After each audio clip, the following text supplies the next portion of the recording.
Welcome, नमस्कार, बहुत बहुत स्वागत है आपका प्रॉपर्टी गुरु में। आपके साथ मैं हूं विपिन भट्ट। तो प्रॉपर्टी की ढेर सारी जानकारी के साथ हम इस शो में आपके लिए लेकर आए हैं आपके सवालों के जवाब, प्रॉपर्टी इन्वेस्टमेंट का ताजा हाल, पूरे मार्केट की बातचीत। और ये सब करने के लिए हमारे साथ स्टूडियो में आज एक बार फिर मौजूद हैं कॉलियर्स इंटरनेशनल के साउथ एशिया डायरेक्टर और हमारे प्रॉपर्टी गुरु अरविंद नंदन साहब। सर, बहुत स्वागत है आपका प्रॉपर्टी गुरु में। तो आइए अरविंद जी के साथ सवाल जवाब का सिलसिला शुरू करते हैं। बताते हैं आपको कि आपके लिए रियल एस्टेट में क्या कुछ नया है और क्या कुछ आप कर सकते हैं। सबसे पहले आर.के. सिंह नई दिल्ली से फोन लाइन पर जुड़ चुके हैं। सिंह साहब, वेलकम प्रॉपर्टी गुरु में। बताएं क्या पूछेंगे आप। नमस्कार सभी को। जी, एक मैं फ्लैट देख रहा हूँ 2 BHK for rental income, Noida या ग्रेटर नोएडा वेस्ट में। यहाँ मेट्रो कनेक्टिविटी हो या प्रपोज मेट्रो हो और रेडी टू मूव और likely to be position in this year. अच्छा, और बजट अपना रहेगा 32 लाख। ओके, चलिए तो पोजीशन बताएं।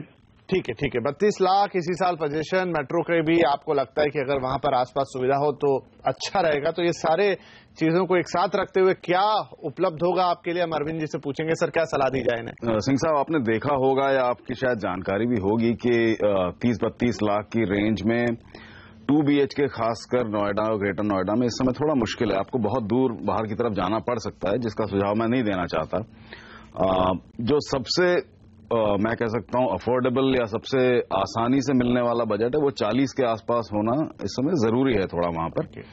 वरना आप किसी अंडर कंस्ट्रक्शन या बहुत अर्ली स्टेज प्रोजेक्ट में चले जाएं और वो कई साल लग जाएं बनने में। और नोएडा में इन दिनों हम जानते हैं क्या होता है, काफी तकलीफें हो रही हैं। तो मैं वैसा सुझाव आपको नहीं देना चाहता। तो सुझाव ये सबसे पहले है कि हो सके तो थोड़ा रुक के बजट को एक बार रीलुक करें, और नहीं तो फिर आप ये कर सकते हैं कि सेक्टर 119-120 के आसपास के कुछ प्रोजेक्ट्स आप देख लें।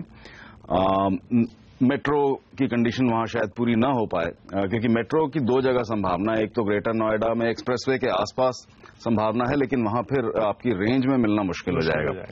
और दूसरा, नोएडा एक्सटेंशन की साइड में बातें तो हैं, लेकिन अभी तक कोई उसके पुख्ता सबूत नहीं है, तो उसके आधार पर मैं सुझाव नहीं देना चाहता। तो अगर लंबा रुकेंगे तो शायद मिल जाएगा, या सेक्टर 119-120 के आसपास देख सकते हैं। वैसे एल्डेको, आम्रपाली, इनके कुछ डेवलपमेंट्स हैं वहां पर। आपको बारीकी से छानबीन करनी होगी सिंह साहब।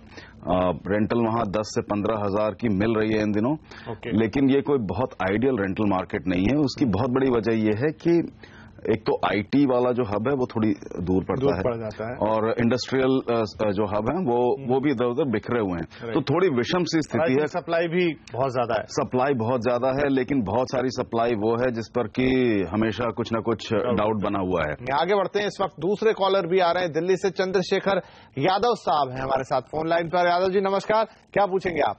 Sir good afternoon. सर, मैं दिल्ली में मेरी जॉब है एंड मैं अफोर्डेबल प्रॉपर्टी सर्च कर रहा हूँ दिल्ली एनसीआर में। ओके। मेरा बजट है 30 लाख। ओके, ठीक है। एंड अभी थोड़ा सा प्रॉब्लम क्या है, न्यूज या आपके थ्रू भी मैं आपका रेगुलर व्यूअर हूँ, तो जो इशू अभी चल रहा है कि सर हम इन्वेस्ट करने के बाद काफी जो बायर्स हैं वो उनका टाइम पे डिलीवरी नहीं मिल पाती है प्रोजेक्ट की, और थोड़ा सा इशू है। इसके लिए थोड़ा सा हम हैं, तो प्लीज थोड़ा हेल्प कीजिए कि हम कैसे प्रॉपर्टी सर्च करें। ठीक है। नहीं, बिल्कुल आपकी यहाँ पर मदद करेंगे। और ये बात भी आपकी सही है कि थोड़ा सा इशू इस समय है जहां तक डिलीवरी की बात है, और भी बहुत सारी तमाम चीजें हैं। तो सोच समझकर ही निवेश करना या घर खरीदना या बेहतर होगा। कोई पर्टिकुलर एरिया आप देख रहे हैं, आपने कहा दिल्ली एनसीआर, लेकिन Greater Noida west I think कुछ हमारे फ्रेंड्स ने वहाँ पे इन्वेस्ट किया है प्रॉपर्टी में, गौर सिटी में भी किया है, एंड सुपरटेक के कुछ सेक्टर बी में जो प्रोजेक्ट है उसमें इन्वेस्ट किया है। तो मैं भी सोच रहा हूँ ग्रेटर नोएडा वेस्ट में ही इन्वेस्ट करूँ। बिल्कुल ठीक है। चलिए, तो ग्रेटर नोएडा वेस्ट, और दूसरा आपने कहा कि क्या बातों का ध्यान रखें ताकि आगे दिक्कत ना हो, ये दोनों कंबाइन करके हम सलाह लेते हैं। सर, क्या सलाह देंगे इन्हें। देखिए, सबसे पहले यादव जी ये ध्यान रखिए कि अफोर्डेबल हाउसिंग या उस बजट में फिट होने वाले बहुत से प्रोजेक्ट्स इस समय दिल्ली या उसके आसपास मिल जाते हैं, बिखरे हुए हैं। हमने पहले कभी जिक्र किया था विपिन जी, जब हम अक्सर सोना और मानेसर की तरफ की बातें करते थे कि वहां पर ऐसे तमाम प्रोजेक्ट्स लगातार आते रहे हैं। तो सबसे पहले तो मैं ये कहूंगा कि अगर सिर्फ अफोर्डेबल के नाम से या इस रेंज में फिट होने वाले प्रोजेक्ट्स हैं, तो आप वहां जरूर देख लीजिए। हालांकि इस बात का जरूर ध्यान रहे कि तमाम प्रोजेक्ट्स बन रहे हैं और ये सारे प्रोजेक्ट्स जो हैं वो काफी लंबे समय तक बनते रहने वाले हैं, तो ये आपको ध्यान रखना है इन्वेस्ट करते समय। जहां तक बात है नोएडा, ग्रेटर नोएडा, इन एरियाज की, तो इन पर इन्होंने अपने आप ही मेरा ख्याल है कुछ समाधान तो बता ही दिया कि वहां ये देख रहे हैं। और इन सब इनफैक्ट आप सेक्टर 67, 68 से पूर्व में कहीं भी निकल जाएं तो आपको तमाम प्रोजेक्ट्स मिलते चले जाएंगे। लेकिन मुश्किल ये होगी कि जैसा हमने पिछले सवाल के लिए कहा कि वहां पर फिर आपको 40 लाख के आसपास जाना पड़ेगा बजट के हिसाब से। तो एक दूसरा सुझाव और भी है जिस पर भी हम पहले बात कर चुके हैं कि गाजियाबाद का जो एरिया, जो कि नोएडा से बहुत ज्यादा दूर नहीं है, आपके पूर्वी हिस्से में ही आता है, राजनगर एक्सटेंशन, गाजियाबाद, इन एरियाज में 30-32 लाख की रेंज में इन दिनों आप चाहें तो कुछ प्रॉपर्टीज मिल सकती हैं आपको वहां पर। हालांकि ये जरूरी नहीं है कि आपको वहां कोई अंडर कंस्ट्रक्शन नई प्रॉपर्टी मिल जाए, बनी बनाई में से भी मिल सकती हैं, तो ये आप कोशिश कर सकते हैं। एक चीज और है कि क्या ध्यान रखना चाहिए, इन्होंने कहा। अब क्या ध्यान रखना चाहिए का बहुत लंबी फहरिस्त हो सकती है, तो डिपेंड इस पर करता है कि आपका वर्क एरिया कहाँ है, आपको कहाँ जाना आना पड़ता है, उस हिसाब से क्या आपको मेट्रो की जरूरत है या आपको एक्सप्रेसवे की जरूरत है, ये आपको तय करना होगा। अगर ऐसा लगता है कि अगर आपको फरीदाबाद में रहने से भी आपका काम चल जाए, तो मैं कहूंगा नोएडा और गाजियाबाद के अलावा फरीदाबाद को भी देख लीजिए। ये ध्यान रहे कि फरीदाबाद में फिर आपको सेक्टर 87 या उससे आगे जाना पड़ सकता है इस बजट के हिसाब से। तो बहुत सारी चीजें हैं जो आपको देखनी है। मेरा ख्याल है इन्होंने शायद पहले जिक्र किया था कि प्रधानमंत्री आवास योजना के तहत लेना चाहते हैं, भी अगर जानना चाहें तो एक छोटा सा सुझाव देना चाहता हूं कि देखिए, किसी बैंक से अच्छी तरह इसके बारे में डिस्कस कीजिए। प्रधानमंत्री आवास योजना आपको काफी इनेबल करवाती है। वैसे तो अमूमन उसको शुरू में EWS और LIG के लिए रखा गया था, लेकिन अब MIG 1, MIG 2 की 2 कैटेगरीज और भी डाली गई हैं। तो पहले तो सिर्फ 3 लाख या 6 लाख सालाना इनकम वालों के लिए था, लेकिन अब 12 लाख या 18 लाख तक की इनकम के लिए भी है। इंटरेस्ट सब्सिडीज अलग अलग हैं। तो फाइनेंशियल पैकेजिंग जो है आप बेहतर होगा किसी बैंक के साथ अच्छी तरह समझ लें। तो उम्मीद है हमारी सलाह आपके काम आएगी। चलिए, यहाँ पर वक्त हो गया छोटे से ब्रेक का। अब ब्रेक के बाद भी सवाल जवाब का सिलसिला जारी रहेगा। आपके कुछ सवाल लेंगे और अरविंद जी से उन पर सलाह। फिलहाल लेते हैं एक छोटा सा ब्रेक।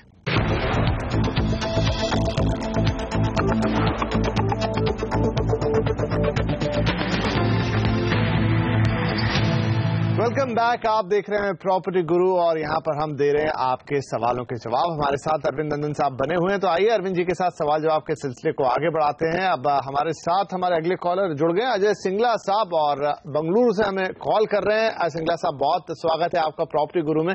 क्या सवाल पूछेंगे आप? हाँ सर, मैंने ना एक फ्लैट हमने बुक करवाया वहाँ पे VBHC Anekal Chandapura road Bangalore. Okay. तो वहाँ पे 3950 स्क्वायर फीट के हिसाब से मिला है। 40 लाख का फ्लैट है, ये 962 स्क्वायर फीट का। तो इसका मैंने जानना भी, आफ्टर 10 ईयर इसका क्या प्रोस्पेक्ट होगा, इसमें कुछ अप्रिसिएशन होएगा, ये इन्वेस्टमेंट ठीक है या नहीं? अच्छा, VBHC, इसका आप इलाका बताएंगे, कहाँ पे लिया है आपने? हाँ जी सर, ये नियर बोमसंद्रा चंदापुरा अनिकल रोड।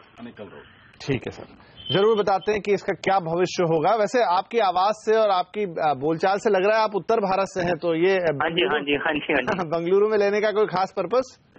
हाँ सर, वहाँ पे मैं जॉब कर रहा हूँ अभी। बहुत बढ़िया सर, जरूर आपको सलाह देते हैं कि आपने जो निवेश किया अब इसमें आपको फायदा कितना होगा, रिटर्न कैसा आएगा। सर, क्या सलाह देंगे?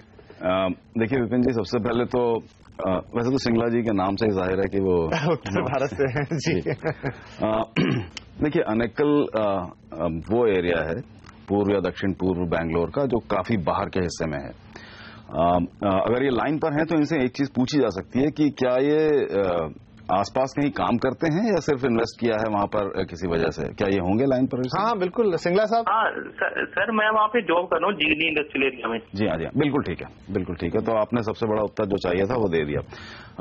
अनेकल में दरअसल आसपास इकोनॉमिक डेवलपमेंट बहुत ज्यादा हुई नहीं है इस समय और काफी फ्यूचरिस्टिक भी है। हाँ।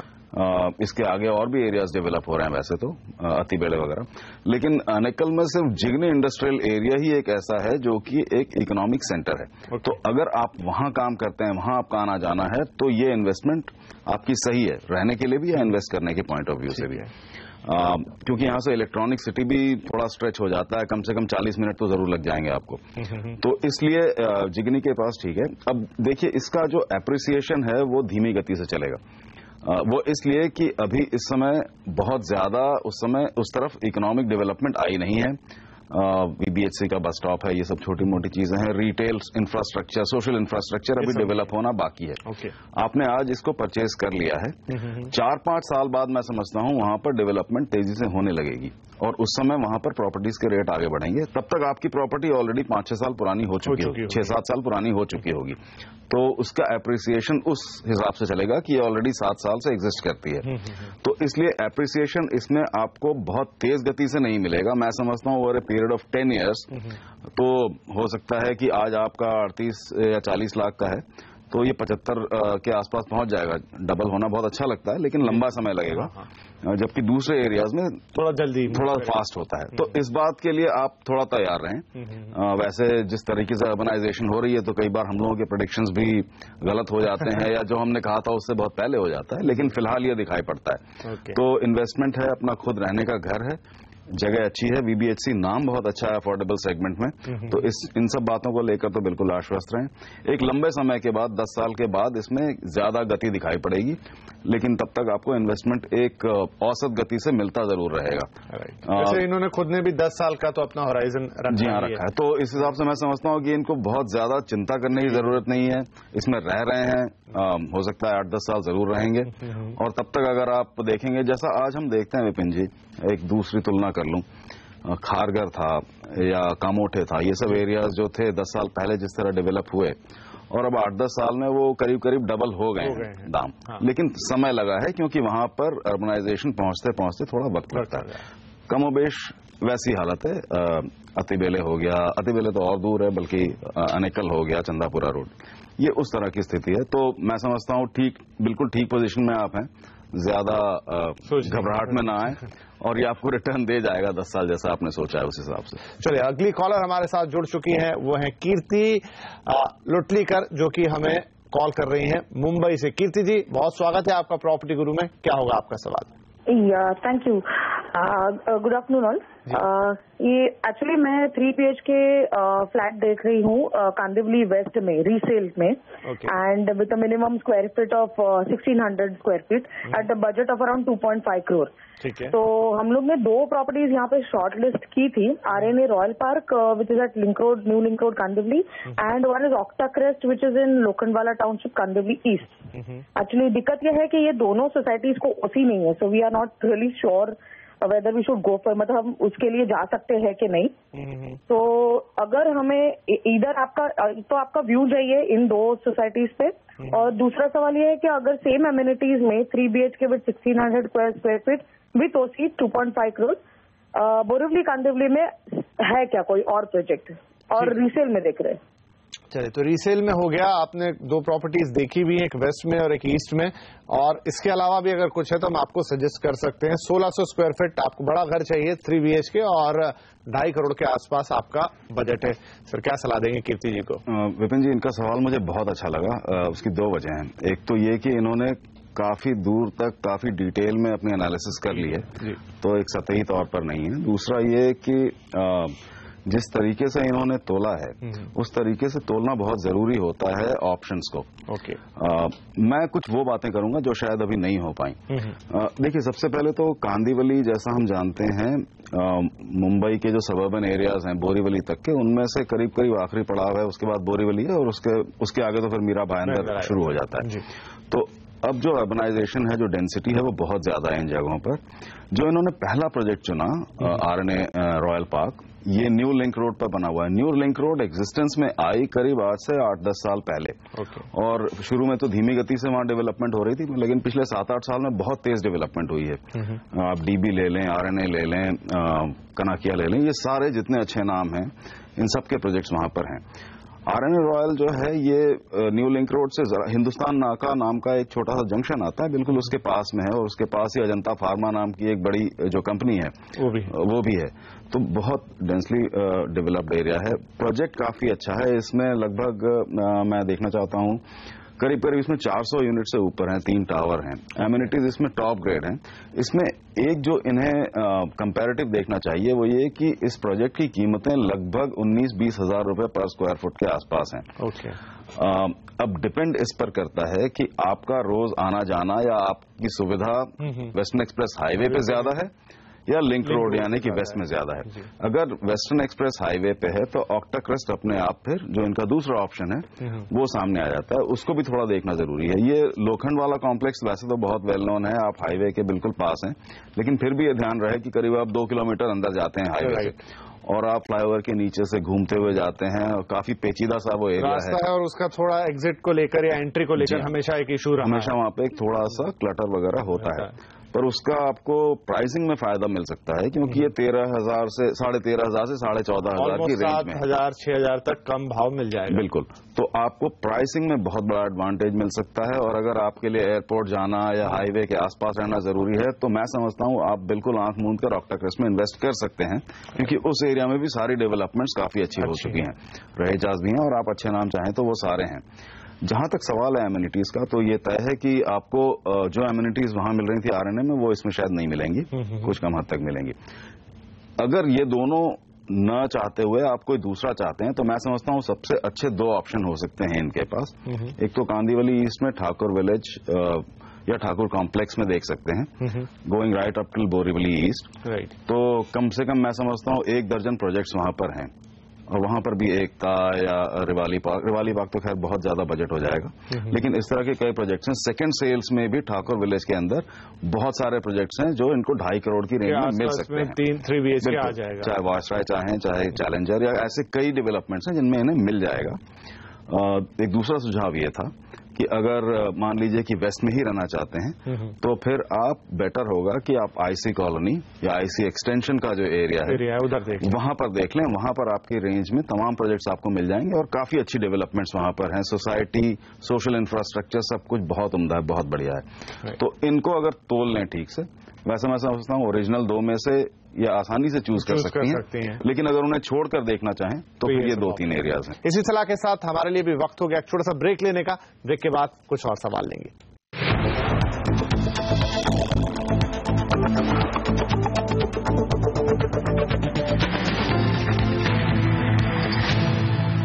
वेलकम बैक, आप देख रहे हैं प्रॉपर्टी गुरु। हम दे रहे हैं आपके सवालों के जवाब। अरविंद जी हमारे साथ बने हुए हैं, तो चलिए फटाफट ले लेते हैं अपने अगले कॉलर को जो है सनी जैन, हैदराबाद से हमें कॉल कर रहे हैं। जैन साहब नमस्कार, क्या पूछेंगे आप?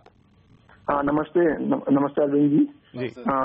मैं एक्चुअली राय जानना चाहता था। मैंने अनमोल प्लानेट नवी मुंबई में इन्वेस्टमेंट किया था, 2 BHK फ्लैट लिया जैसे मैंने डिटेल प्रोवाइड किया है।